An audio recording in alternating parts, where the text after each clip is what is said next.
Welcome to another installment of our Team Sync video tutorial series. We've already run through a mock draft in one of our other videos, but that was for a snake draft. Today, RotoBallers, we're going to take a quick peek at some of the differences in running a mock draft in an auction or salary cap league. So again, you'll need to head over to NFL, then under Premium Tools, select Team Sync Tools. Select the applicable league, then select Start Mock Draft. Select Start a New Mock Draft.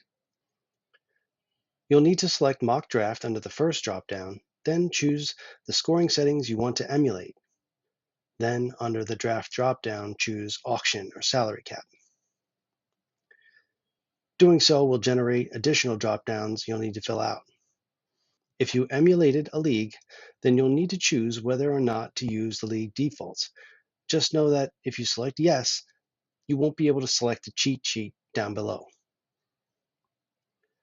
You can customize the budget, the draft type, your draft position, which will determine the point in which you nominate a player for bidding.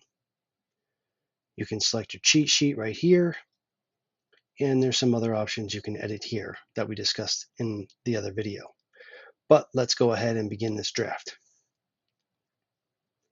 Note that you have the ability to set inflation once the draft window opens. But if you want to configure that, you can do so here. Now, instead of dropping you on the Expert Picks tab like it does in snake drafts, in salary cap drafts, you'll be dropped on the bidding tab. Of course, you have your rosters, queue, and log or pick history tabs here on the left, and the results, projections, cheat sheet, and draft board tabs along the top. But for salary cap drafts, you'll see a list of teams here on the right, along with a bid column, max bid column, remaining funds left for bidding, and number of spots teams have left to fill. We'll hit start to begin this draft. You can also use this button to pause the draft. But when you start, you'll see the first player up for bids, and you'll see the bids that either you or the AI made updating dynamically as they happen. You can decrease or increase your bids with the minus and plus signs, then submit your bid. If you switch to one of the other tabs, you can still make bids with the ribbon down here at the bottom of the screen.